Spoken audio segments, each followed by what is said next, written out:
All right, Ben and Taylor here, True School Sports. I'm with Quatavious Cash. How you doing, Quatavious? How you doing, man? Nice to meet you, man. Yeah, I mean, I've been seeing you from afar for years, but it's good to finally meet the man for myself. Good to meet you too, man. Absolutely. So I wanted to ask you, man. Like, I know you're a veteran of the sport. You know, Yeah. you're an experienced fighter. Like, what's going on, Quatavious Cash, man? Lately just been training. 2021 has been like a rough year.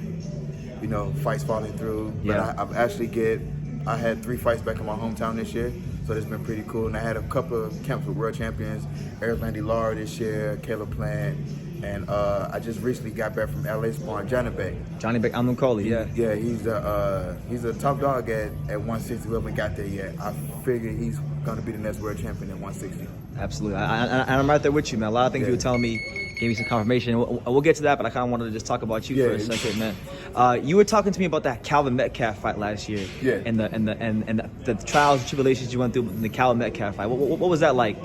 When I got the Calvin Metcalf fight, the gym wasn't open, so I wasn't training. Yeah. On the couch, I was running every now and then, doing like little strength and conditioning workouts with my coach at the park. But I didn't shadow box, I didn't hit a mitt, I didn't see a ring up until I got a call for that fight. And then less than 2 weeks, I had to learn how to get acclimated back to punching, acclimated to using my feet, sparring, and losing weight to fight Calvin Metcalf. Yeah. A guy that has a gym in his house pretty much that never stopped training. So that was, I'm not gonna say it was a big test, but overall, just to go through that, I don't think most fighters would have took that fight off the couch. Yeah. And I did that. Nah, I wouldn't have known either way. I mean, I felt like when you fought him, like you won. But to me, it was a bit of a flat performance. I felt like you could. There was still more quality. I feel like I could have stopped him, but you know, that's like if I was training now, the way I'm training now, sparring and been in the gym, it would have been different than me getting off the couch in 2 weeks. In less than 2 weeks, I have to lose weight, get acclimated to punch and mix, shadow boxing, all that. So there was a lot going on. Plus, we was in a bubble. We couldn't leave our hotel room. It was stressful, but it was good. That's how Ring put me on. Absolutely, man. Right now you're 29 years old, correct? 29? Yeah, 29. That's normally like a fighter's prime, you know. Yeah. Would you say you're in those prime years? Getting there. Yeah. I feel like I turned the curve in learning and perfecting my skills and just being more confident in the things that I have that are good. You know, I got good footwork. I got good IQ when I use it. So I think me being 29, it just made me grow mentally. So now I can finally show people what everybody else been saying in the gym. Okay. And you mentioned seeing things in the gym, and I want to get back to that Janibek, man. You were sparring Janibek Alimkhanuly, and a lot of people are just now finding out about him. Yeah. What could you reveal about your experience with him? That's the first time. So I've probably been in training camp with 20 world champions. I sparred David Benavidez, Jose Uzcategui, Caleb Plant, Alimkhaunly, Ishe Smith, Badu Jag, Ryota Murata, Sean Porter, Yordanis Ugas, Zaire Rahim back in the day, Andre Berto, Adrian Bronner.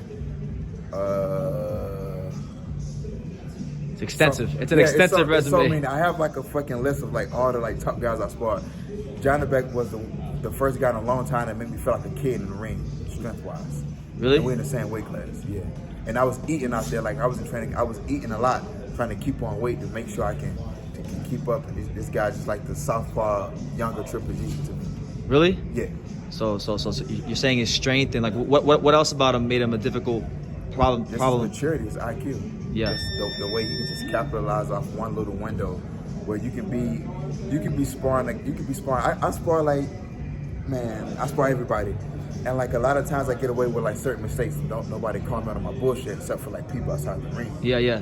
But this guy, every little mistake he's calculated to show how smart he is in the ring. So that kind of made me better. So I was excited to get that experience. Would you say he's the best fighter you sparred? Maybe in terms of like just the problems he gave you. I put him up there. I still like the 2 hardest person I've ever been in the ring with is Sean Porter and Cody Crowley. Okay. Those are 2 hardest like sparring sessions I ever had, like those two. And I put him up there. Yeah. Based on the fact that we are the same weight class. He's not like a heavy puncher, but he can pick it up.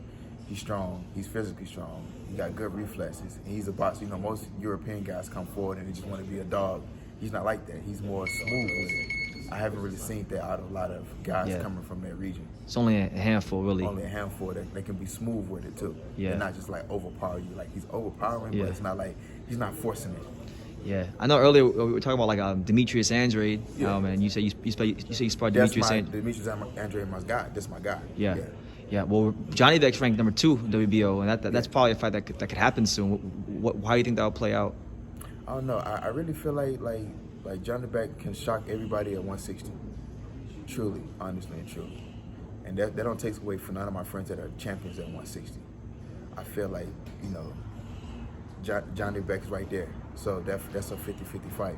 Now, do I feel like they would take the fight with Janibek? No, because Janibek doesn't have the name. If I was Demetrius Andrade, I wouldn't take a fight with Janibek. Why? Nobody knows this guy yet. I got a name already. We're going to chase other names. Absolutely. More money. So if you're gonna be in a tough fight, I'd rather get paid for it than to fight some unknown guy with the same risk. If that makes sense. Okay. Yeah. Well, Quatavious, as far as like yourself, with your skills and whatnot, what do you think is something about yourself that you haven't really been able to show in your fights that you believe will show moving forward? I don't want to go too personal with my outside life. Yeah. But trials and tribulations affects a lot of what happens in the ring. Yeah. And instead of taking breaks or saying no, I'm a guy that keeps going. So you're gonna see bad performances. You're gonna see me not at my best. But that's me being strong and not taking no for an answer, not quitting when I could. But I could have did that. Yeah. I just chose not to. But now, me moving forward in my career, I'm more mature. I'm able to channel my energy better than to be so emotional about boxing. I had a conversation with one of my bros, like Darren Rose. I said, I love boxing, but I'm not in love with boxing the way I used to be when I was coming up. I was emotional. I do bad in the gym. I cry. I'm just emotional about losing and shit like that. I don't want to lose now, but at this point, it's like I'm gonna make you pay for all my pain and suffering. So my mindset is different going into the ring now as before when I was young and I had like a naive way of thinking about the business side of boxing. They don't give a fuck about us. So why should I spend most of my energy loving something and they don't love us back? He's speaking the truth. So I don't really, I love boxing, I love the sport, but I don't love boxing like that. These people don't give a shit about me. I can win a world championship today and people be, on my coattail and losing the next fight and people talk bad about you. So they just show you there's no love in it. So don't be so emotional about this sport.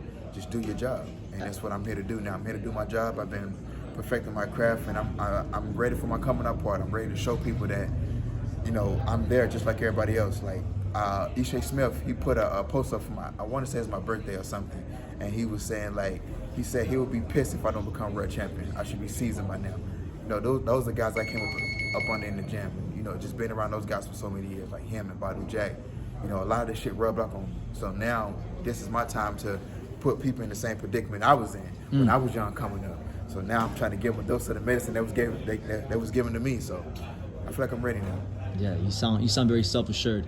Yeah, I took a lot of time to reflect and think about this and to think about how I'm gonna approach the second half of my career, knowing I have a son now. He's 3, about to be 4 in March. I spent a lot of time in the gym.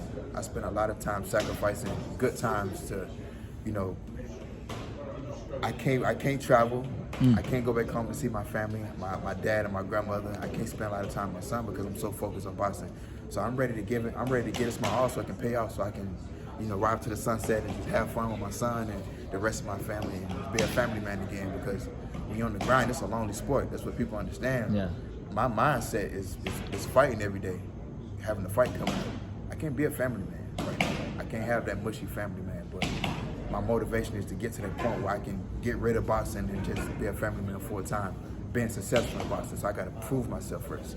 So that's what I'm doing now. Absolutely, man. You seem very focused, man. But any message to the boxing world before we end the interview? Because I don't want to hold you up too long, man. Yeah, man. Just remember my name. If you can't remember my first name, just remember the Cash. You'll be seeing a lot of me soon. I'm here to break some records. I'm here to shock the world. So just be tuned in. Just follow me on Instagram, KO King Cash. Follow my career. You'll be seeing some good stuff soon. All right, Quatavious Cash, a true veteran and a true warrior of the sport. Thank you for talking to True School Sports. Absolutely.